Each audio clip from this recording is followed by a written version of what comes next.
క్రీస్తునందు దైవజనంగమా,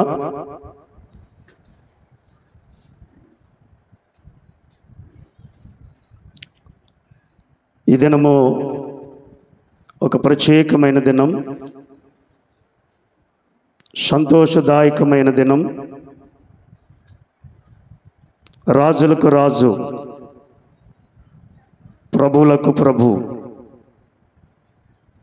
సృష్టికర్త అయిన యేసురాజు యెరూషలేమును జయప్రవేశము చేసినటువంటి దినము.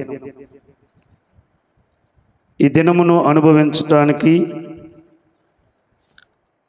ఆయన శక్తిగల నామమును ఆరాధన చేయటానికి, జయకరమైన ఆయన నామమును మహిమపరచటానికి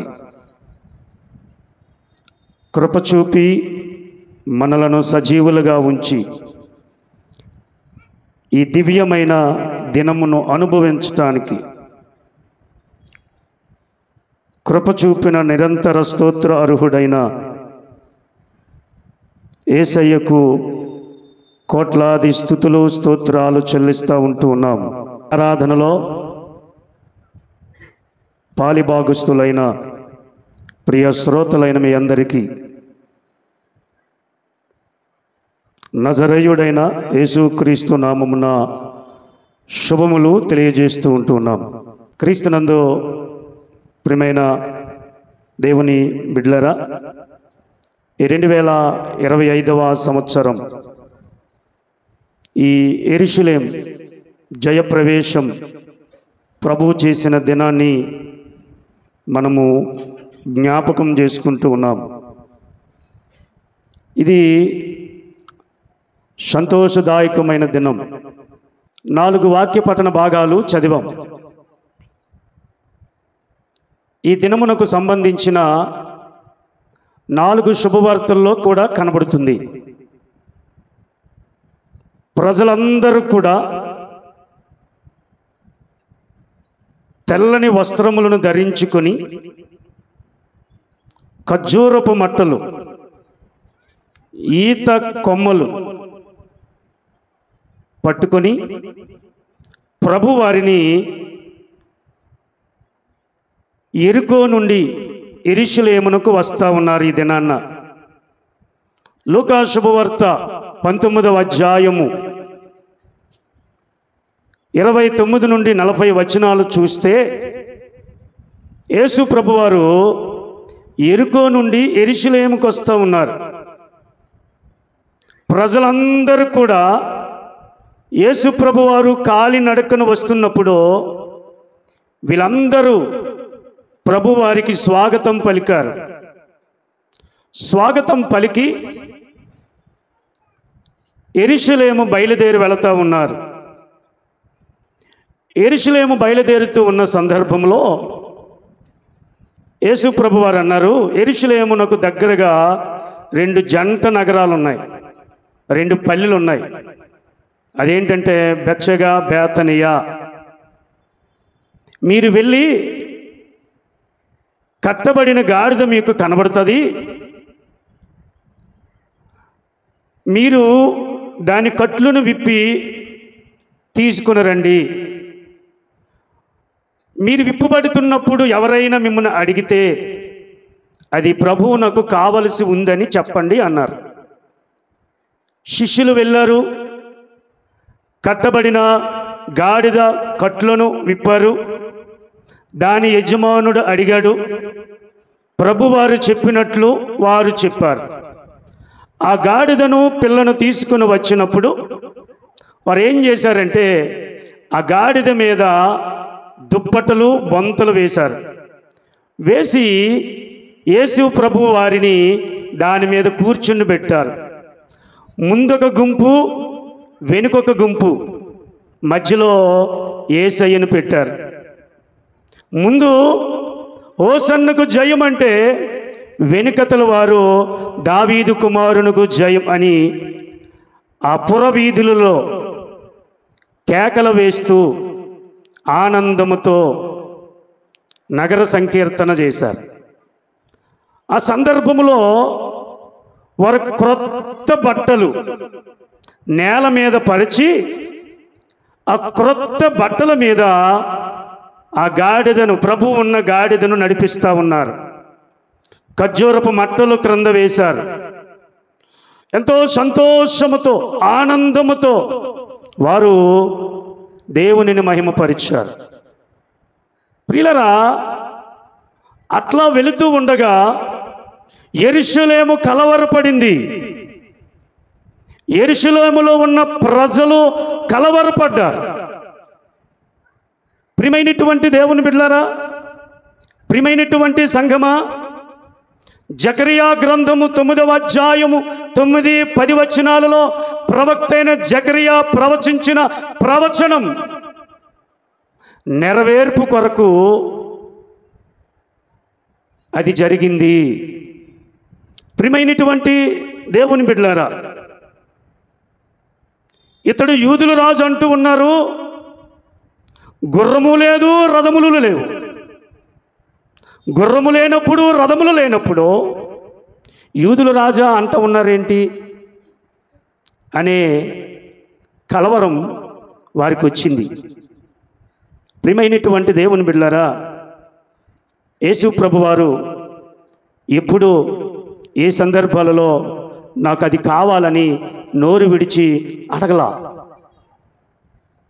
సీమోను పేతురైన దోనుని అడిగాడు. మేడగదిలో ప్రభురాత్రి భోజన సంస్కరణ పస్కాను విడిదిగా అడిగాడు. ప్రియులారా, ఆయన తన్ను తాను రాజుగా కనపరుచుకోవడానికి, తన్ను తాను మహారాజుగా కనపరుచుకోవడానికి ఆయన గాడిదను కోరుకున్నాడు.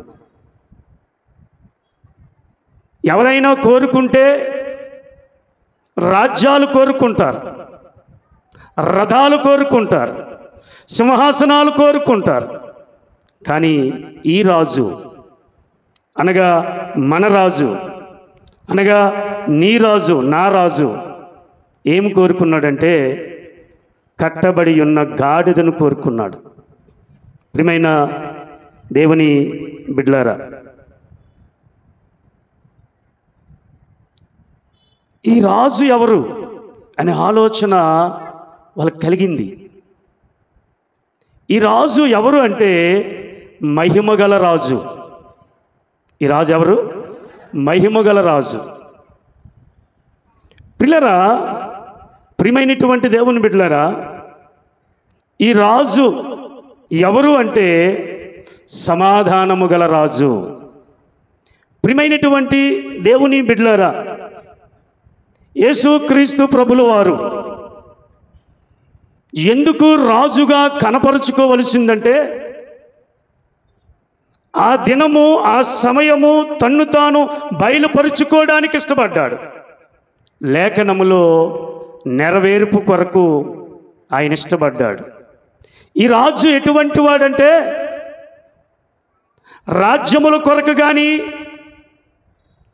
రక్తపాతము చేయటానికి కానీ, రాజ్యములో ఉన్న అధికారము పొందుకోవడానికి కానీ, ఎదుటివారి యొక్క అధికారము తీసుకోవటానికి కానీ ఈ రాజు రాలా. ఈ రాజు ఎందుకు వచ్చాడు అంటే నవ సమాజ రాజ్య స్థాపన కోసం వచ్చాడు. మానవ బ్రతుకులను బాగుపరుచుటకు ఈ రాజు వచ్చాడు. ప్రియమైనటువంటి దేవుని బిడ్డలారా, ఈ రాజు ఎందుకు వచ్చాడు అంటే శాంతి సమాధానములతో నెలకొల్పటానికి ఈ రాజు లోకమునకు రావలసి వచ్చింది. కాబట్టి ప్రియమైనటువంటి దేవుని బిడ్డలారా, ప్రియమైనటువంటి సంఘమా, యెరూషలేము కలవరపాటు అయ్యింది. ప్రియులారా, మీరు గమనిస్తే మోషే ఐగుప్తుకి వెళ్ళినప్పుడు మా దేవుని మేము ఆరాధించటానికి వెళతాము అంటే ఫరో అన్నాడు, యెహోవా ఎవడు అన్నాడు. లోక రక్షకుడైన యేసుక్రీస్తు రక్షకుడిగా ఈ లోకానికి కన్య మరియ గర్భములో పుట్టినప్పుడు హేరోదు అన్నాడు, నేను రాజుగా ఉండగా వేరొక రాజు రావడం ఏంటి అన్నాడు. హల్లెలూయా. ప్రియమైన దేవుని బిడ్డలారా, ఇప్పుడు ఈయన ప్రభువారు గాడిదను వాహనముగా చేసుకొని యెరూషలేమునకు బయలుదేరితే యెరూషలేము అంటుంది, ఏంటి రాజా, ఏంటి రాజా, ఇతగాడు రాజా అని కలవరము చెందింది. ఎందుకో తెలుసా? వారి సింహాసనాలు కదిలిపోతాయని, వారి రాజరిక కిరీటము పడిపోతుందని, వారి యొక్క రాజ్య మందిరాలు పట్టుకోల్పోతాదని భయపడ్డారు. ప్రియమైనటువంటి దేవుని బిడ్డలారా, యేసయ్య రాజ్యములు తీసుకోవడానికి రాలా. యేసయ్య రాజ్యములో సింహాసనము కోరుకోవడానికి రాలా. యేసయ్య లోకములో అధికారము కావాలని రాలా. ఎందుకు వచ్చాడంటే, ప్రియులరా, మానవ జీవితాలను బాగు చేయటానికి ఆయన సమాధానకరమైన రాజుగా ఎంచుకోవడానికి ఆయన వచ్చాడు. ప్రియమైనటువంటి దేవుని బిడ్డలారా, ఆయన రాజ్యము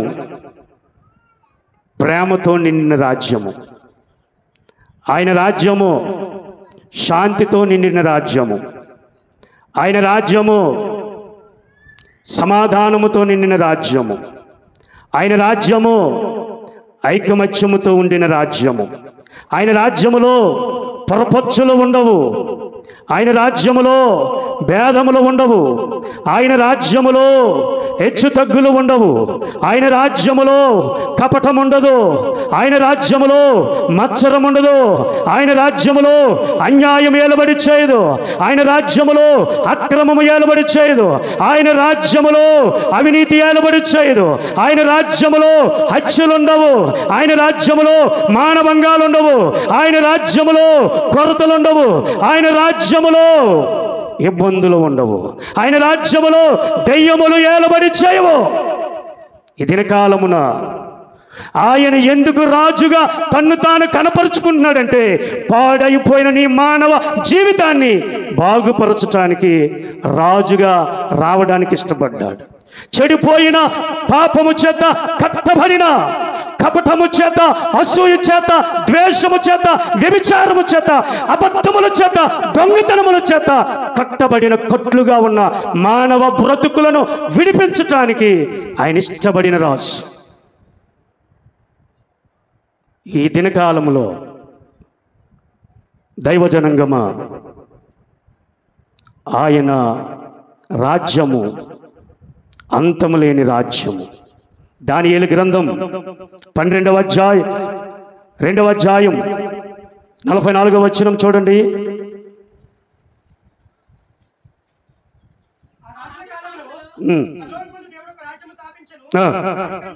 దానికంతటికి నాశనము కలగదు, ఆ రాజ్యము అది పొందిన వారికే గాని మరెవరికి చెందదు.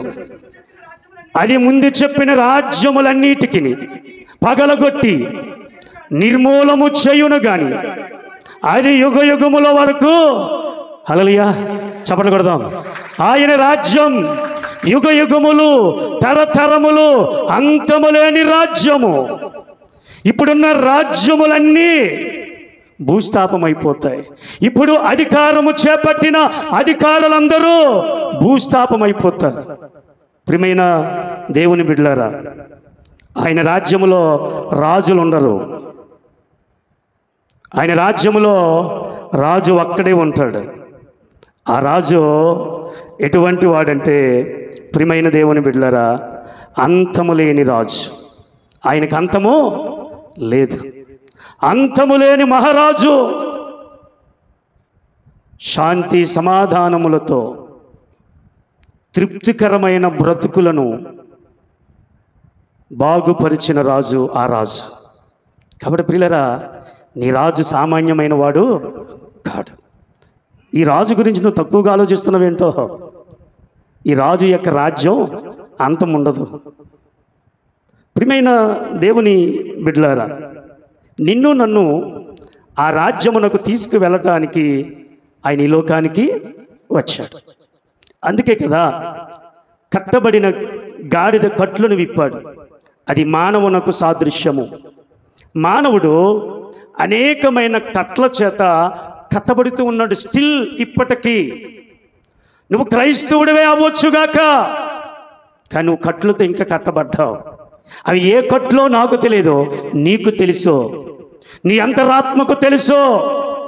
ఆ కట్టబడిన బంధింపబడిన ఆ గాడిద కట్లను విప్పి స్వేచ్ఛనిచ్చి స్వతంత్రం ఇచ్చి తనకు తానుగా బ్రతకడానికి ఇష్టపడి కట్లను విప్పాడు. ప్రియులారా, చాలాసార్లు అంటారు కదా, పిల్లలు తల్లిదండ్రుల మాట వినకపోతే,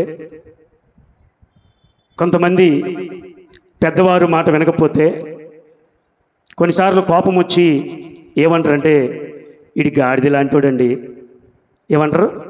ఈడు గాడిద లాంటోడండి అని అంటారా లేదా? పిల్లరా, అంటే కొన్నిసార్లు తల్లిదండ్రుల మాట పిల్లలు విన్నప్పుడు, పెద్దల మాట పిల్లలు విన్నప్పుడు ఆ సందర్భంలో బాధతో పలుకుతారు, ఇది గాడిద అంటాడండి, ఎంత చెప్పినా వినండి అంటారు.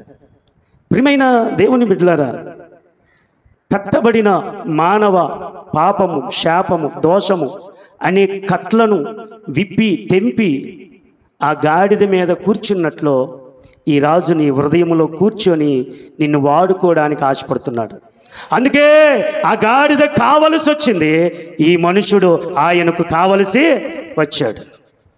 నీవు ఆయనను మోసే గాడిదగా ఉండాలి.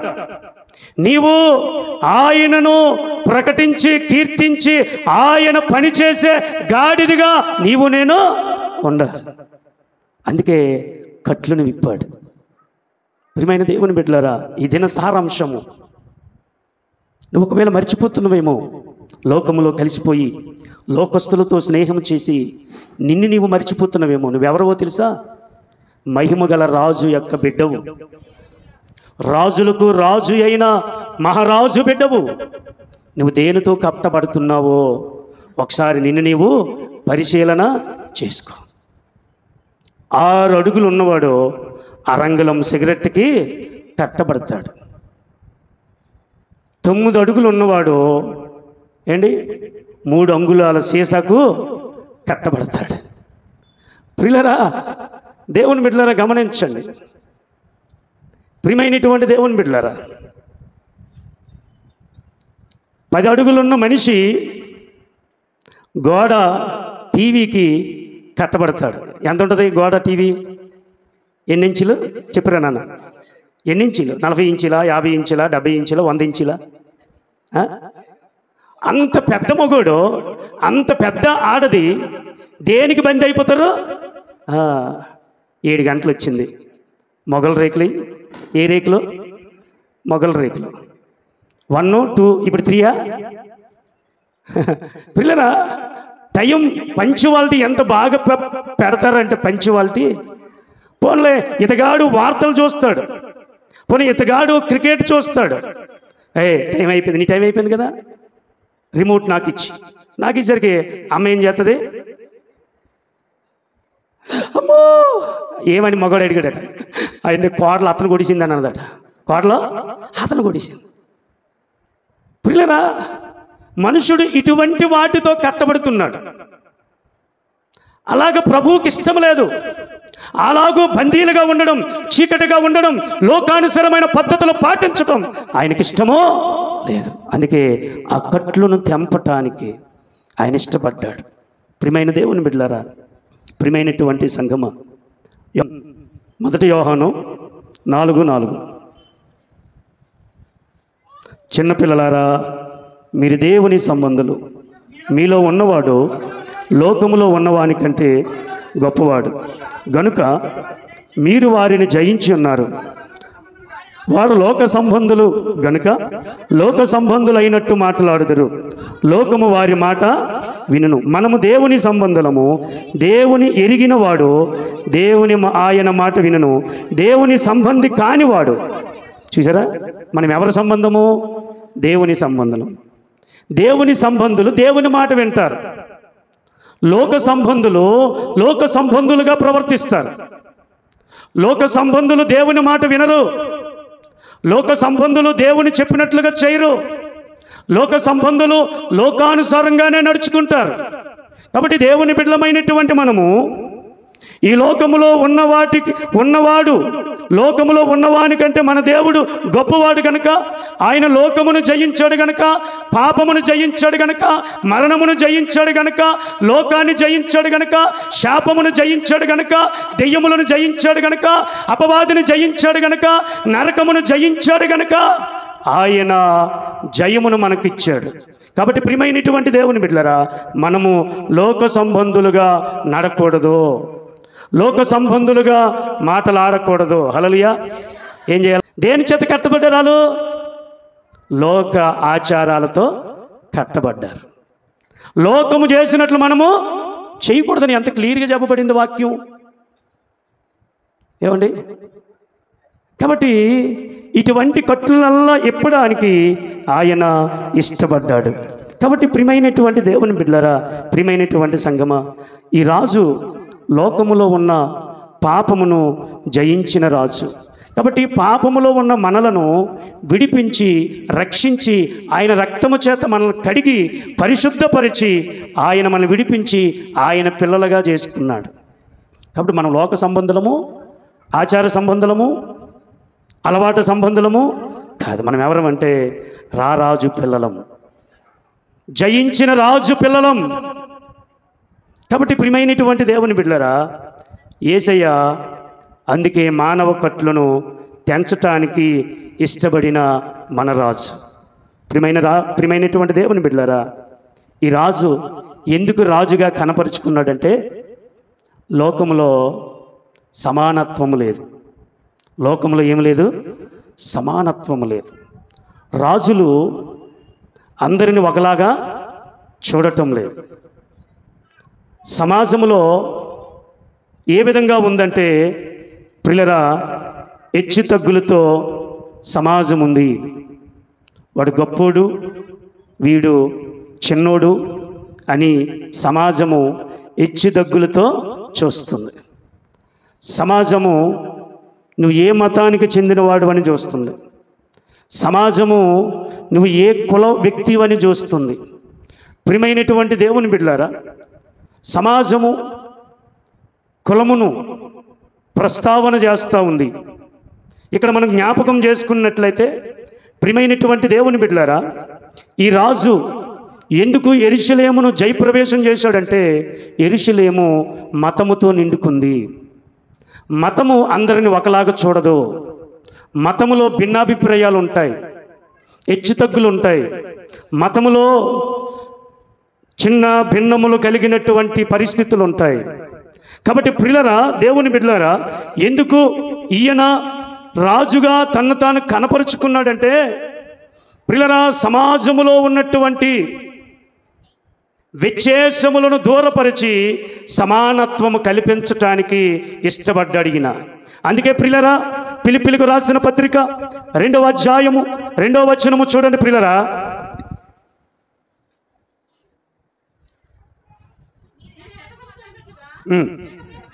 ఏక ప్రేమ కలిగి ఏక భావము గలవారిగా ఉండి ఒక దాని యందే మనసుంచుచు. ప్రియులరా, ఇక్కడ గమనించండి, ఏ విధముగా ఉండాలంటే అందరము కూడా ఏక మనసు కలిగి ఉండాలి. ప్రియమైనటువంటి దేవుని బిడ్డలారా, సహవాసము కలిగిన వారు ఏక మనసులగునట్లు, ఏక ప్రేమ కలిగినట్లు, ఏక భావము కలిగినట్లు ఒక్కదాని యందే మనసుంచేవారిగా ఉండాలి. సమాజము ఇటువంటి సమానత్వము సమాజములో కలగటం లేదండి. హెచ్చు తగ్గులున్నాయి, ఏక మనసు లేదు, ఏక ప్రేమ లేదు, ఏక భావము లేదు. రంగులు వ్యత్యాసాలు చూస్తున్నారు ప్రియులరా, ఎత్తులు వ్యత్యాసాలు చూస్తున్నారు, చదువులు వ్యత్యాసాలు చూస్తూ ఉన్నారు, డబ్బు వ్యత్యాసాలు చూస్తూ ఉన్నారు, కుల వ్యత్యాసాలు చూస్తూ ఉన్నారు. మాది ఈ కులం అంటే మాది కులం. యేసును దగ్గరకు వచ్చిన వారికి కులము లేదు. యేసుతో ఉన్నవారికి ఒక్క శరీరమే కులం అంటూ లేదు. ఇది నా కులం అని ఉన్నావంటే ఆ రాజ్యంలో నీకు చోటు లేదు. ప్రియులారా, ఎందుకు ఆయన రాజుగా కనపరుచుకున్నాడంటే సమానత్వము కలుగు చేయడానికి రాజుగా కనపరుచుకున్నాడు అంటాడు. చూడండి, ఎఫెసీయులకు రాసిన పత్రిక 4వ అధ్యాయము 5-6 వచనాలు చూడండి. ప్రియులారా, ప్రభువు ఒక్కడే, విశ్వాసము ఒక్కటే, బాప్టిజం ఒక్కటే. 4వ వచనం చదువు. శరీరం ఒక్కటే, ఆత్మీయుడు ఒక్కడే, ఆ ప్రకారం మీరు పిలుపు విషయంలో ఒక్కటే నిరీక్షణ పిలువబడితే. ప్రభు ఒక్కడే, విశ్వాసం ఒక్కటే, అందరికీ తండ్రి అయిన దేవుడు అందరికి పైగా ఉన్నవాడై అందరిలో వ్యాపించి అందరిలో ఉన్నవాడు ఈయన. హల్లెలూయా.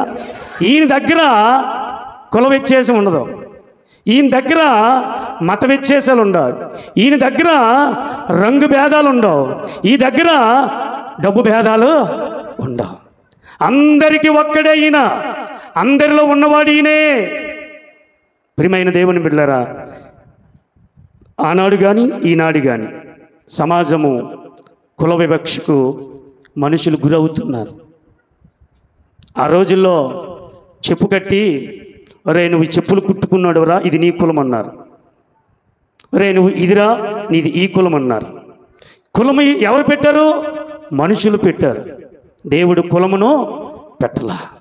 గమనించండి, ఈ ఉదయకాల సమయమున ప్రియమైనటువంటి దేవుని బిడ్డలారా, ప్రియమైనటువంటి సంగమా, ఈ రాజు అందరికీ సమానత్వమును చూపించుటకు వచ్చిన రాజు. ఆయన రాజ్యములో సమానత్వం ఉంటుంది. అందరూ ఆయనకు కావాలి.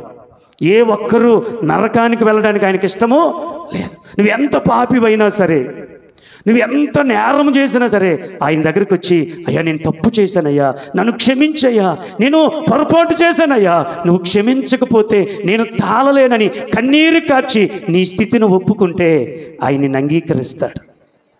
అది ఎటువంటి స్థితి అయినా. ఒక మనుషుడు మరొక మనుషుణ్ణి క్షమించలేడు, అంగీకరించలేడు.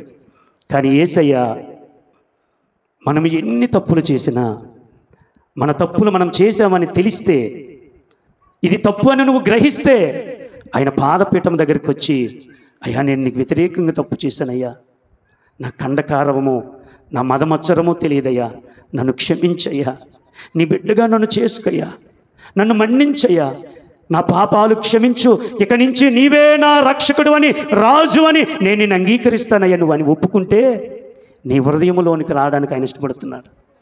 అటువంటి రాజు మన రాజు. ఎవరిని ఆయన దూరం పెట్టేవాడు కాడు. నువ్వైనా నేనైనా మనకు నచ్చితే దగ్గర పెడతాం, మనకు నచ్చకపోతే దూరం పెడతాం. కానీ యేసయ్య అట్లా కాదు. కాబట్టి ప్రియమైనటువంటి దేవుని బిడ్డలారా, ప్రియమైనటువంటి సంగమా, ఈ రాజు మనుషుల ఎడల సమానత్వము నెలకొల్పిన రాజు. అంత మాత్రమే కాదు, ఎఫెసీయులకు రాసిన పత్రిక 2వ అధ్యాయంలో అంటాడు, 2వ అధ్యాయం 14వ వచనం చూడండి. ఆయన మనకు సమాధానమయ్యుండి మీకును మాకును ఉండిన ద్వేషమును, అనగా విధిరూపకమైన ఆజ్ఞలు గల ధర్మశాస్త్రమును తన శరీరమందు కొట్టివేయుట చేత మధ్యగోడను పడగొట్టి మనలను ఉభయులను ఏకము చేసెను. ప్రియమైన దేవుని బిడ్డలారా, ఆయన ఏం చేశాడంటే తారతమ్యములు కలిగిన మనసులను, విభిన్నమైన మనసులను, ప్రియులారా విధిరూపకమైన ధర్మశాస్త్రం అనే ఆజ్ఞను తన శరీరమందు మేకుల ద్వారా కొట్టి మనుషులను ఐక్యతపరిచాడు, సమానత్వపరిచాడు, ఉభయులను ఏకం చేశాడు. ఉభయులను ఏకం చేస్తే ఇంకా నాది కులం నాది ఆ కులం అంటామంటే పిచ్చిదానా, పిచ్చుడా? నీది యేసు కులమే. ఆ కులం అంతటికి, యేసు కులం అంతటికి ఒకే కులం ఉండదు, 2 కులాలు ఉండవు. యేసు కులానికి చెందిన వారు యేసు రక్తము, యేసు మాంసములో ఏర్పాటు చేయబడిన వారు ఒక్క శరీరం అందే వచ్చారని వాక్యము చెప్పబడుతుంది. ఆ కింద చదివితే అంటాడు, తన శిలువ వలన ఆ ద్వేషమును సంహరించి దాని ద్వారా వీరిద్దరిని ఏక శరీరముగా చేసి దేవునితో సమాధానపరచవలనని ఇలాగు చేసును గనక ఆయనయే మన సమాధాన కర్త అయి ఉన్నాడు. ఏం చేశాడు ఈయన? ఏక శరీరం చేశాడు. ఇంకా విడివిడి శరీరాలు అంటున్నారు మనుషులు. యేసు దగ్గరికి వచ్చిన వాళ్ళు ఒకే శరీరం. ఆ ఒక్క శరీరములోనే నీవు నేను రక్షించబడ్డాం. ఆ ఒక్క శరీరములో ఉన్న రక్తము వలనే మన పాపాలు క్షమించబడ్డాయి.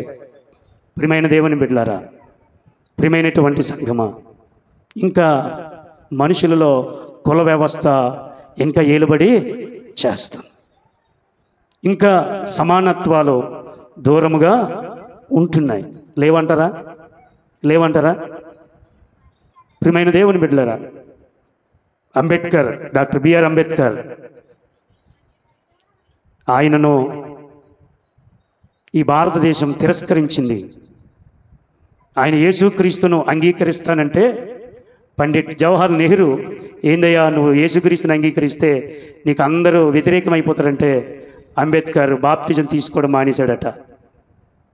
అయితే ఆయన బుద్ధిజం తీసుకొని అందులోనే యేసుక్రీస్తుని గురించి ప్రకటన చేశాడంట. హల్లెలూయా, హల్లెలూయా, హల్లెలూయా. సాధారణ మనం ఏమంటాం? బాబు మీదే కులం అంటే ఏమంటాం? యేసు కులం అంటామా? నాతో పాటు మనం అందరం అంటామా? అన్నాం. ఇంకా కులగజ్జి మనుషులలో పోలే. ప్రియులారా, యేసు దగ్గరకు వచ్చిన తర్వాత, యేసు రక్తములో కడగబడిన తర్వాత గజ్జి ఉండకూడదు అని గజ్జి బాగు చేస్తాడు. ఆయన బాగు చేసిన దేవుడు. గజ్జిని ఏం చేస్తాడు? బాగు చేసిన దేవుడు, పరమ వైద్యుడు ఆయన. కాబట్టి ఈ మనుషులలో వ్యత్యాసాలు ఉన్నాయి, ఈ మనుషులలో తారతమ్యాలు ఉన్నాయి, ఈ మనుషులలో భిన్నాభిప్రాయాలు ఉన్నాయి, ఈ మనుషులలో ప్రియమైనటువంటి దేవుని బిడ్డలారా మనస్తత్వాలు కలవటము లేదు. అందుకే ఆయన రాజ్యం ఎటువంటి రాజ్యం అంటే సమానత్వము కలిగిన రాజ్యం. హల్లెలూయా, హల్లెలూయా. కాబట్టి ప్రియమైనటువంటి దేవుని బిడ్డలారా, ప్రియమైనటువంటి సంగమా, ఇటువంటి రాజును సత్కరించకుండా ఎలా ఉండగలం? ఇలాంటి రాజును నీ జీవితంలో, నీ ఇంటిలోనికి ఆహ్వానించకుండా ఎలా ఉండగలం? ఇటువంటి రాజును ఆరాధించకుండా నువ్వెలా మౌనముగా ఉండగలుగుతున్నావు? అందుకే వారు ఖర్జూరపు మట్టలు పట్టుకొని, ఈత కమ్మలు పట్టుకొని, తెల్ల వస్త్రములను ధరించి, దారి పొడిగిన వారి కొత్త బట్టలు భూమి మీద పరిచి, అయ్యా మీరు ఇలా నడవాలయ్యా, అయ్యా మీరు ఎట్లా నడవాలి, నువ్వు మా రాజువు, నువ్వు మా ఆరాధనీయుడువు, నిన్ను మేము సత్కరించకపోతే ఈ బ్రతుకులకు విలువ ఉండదయ్యా అని చెప్పి ఆ రాజును సన్మానించి ఊరేగించి జయధ్వనులతో ఆర్భాటం చేశారు. హల్లెలూయా, హల్లెలూయా, హల్లెలూయా. ప్రియమైన దేవుని బిడ్డలారా, ఇటువంటి ఘనమైన రాజును, ఇటువంటి మంచి రాజును నువ్వు పొగడకుండా ఉండగలుగుతున్నావంటే నీ బుద్ధి ఏమి బుద్ధో, నువ్వు ఏం మనిషి పుట్టావో అర్థం అవట్లా. నీ నోటితో, నీ ప్రాణముతో ఇటువంటి మహారాజును కీర్తించటానికి నీ నోరు రాలేదంటే అది తాటి మట్ట లేకపోతే జనప కట్ట. ఆలోచన చేయి. ప్రియమైనటువంటి దేవుని బిడ్డలారా, ప్రియమైనటువంటి సంగమా, ఈ గొప్ప జయశీలుడైన యేసును మానవ బ్రతుకులను చిగురించిన ఆ గొప్ప రాజులకు రాజైన యేసయ్యను పొగడకుండా ఎలాగ ఉండగలవు? ఎవడైనా ఏదైనా ఇస్తే అయ్యా నువ్వు దేవుడు అయ్యా అంటావే. ఒక పనికి మాలిన మనిషి నీకేదైనా హెల్ప్ చేస్తే వాడిని ములం చెట్టు ఎక్కించేస్తావే పడగొట్టడానికి. ఈ గొప్ప మహారాజు అంత కార్యము చేస్తే నీకెందుకు ఉలుకుపాటు, నీకెందుకు భయము, నీకెందుకు దిగులు? నీ కుర్చీ కదిలిపోతుందనా, నీ కిరీటం పడిపోద్దనా, నీ కుర్చీ 4 ఆ కమ్ములు ఊడిపోతాయనా? యెరూషలేము కలవరపడిందండి, మతం కలవరపడింది. మతానికి సత్యం అంటే భయము, మతానికి నిజమైన దేవుడంటే కుల్లి. ఇది నాన్న నీ బ్రతుకును నా బ్రతుకును బాగుపరిచిన యేసయ్య చీకటిలో ఉన్న మన బ్రతుకులను వెలుగులోనికి తీసుకువచ్చిన ఈ రాజును మనం ఏం చేయాలి? కొనియాడాలి. ఈ రాజును మనం ఏం చేయాలి? 12 గంటలకు రావాలా? ఈ రాజును మనం ఏం చేయాలి? ఎలా రావాలి? నీ సిద్ధపాటు ఏంటి? ఈ రాజు కొరకు నువ్వు ఎటువంటి ప్రణాళికలు వేసుకున్నావు? ఈ నీ రాజు నీ బ్రతుకును బాగుపరిచిన రాజు. ఏమండి, ఒకప్పుడు గ్లాసు ఎత్తి పట్టుకొని పోసుకున్న వాళ్ళు ఈరోజు రాజుల్లా తిరుగుతున్నారు. ఎక్కడొచ్చింది నీకు అధికారం? ఎవడిచ్చాడో? నీ ఉద్యోగమా? నీ డబ్బా? నీ హోదా? కాదే, ఈ రాజు ఇచ్చాడు. ఏ రాజు ఇచ్చాడు? ఈ రాజు ఇచ్చాడు. ఈ రాజు నువ్వు ఆరాధన చేయకుండా ఎలా ఉండగలుగుతున్నావయ్యా? గ్యారెంటీ ఉందని పరలోకానికి వెళ్ళడానికి? ఈ పరలోకపు రాజునే నువ్వు కీర్తించకపోతే, గణపరచకపోతే, మహిమపరచకపోతే ఏ రాజును కీర్తిస్తావు? ఏ రాజును పొగుడుతావు? కాబట్టి ప్రియులరా, ఈరోజు యెరూషలేము జయప్రవేశము ఎందుకు చేశాడంటే ఆయన లోకానికి తను తాను రాజుగా కనపరుచుకోవడానికి. ఇదిగో నేనే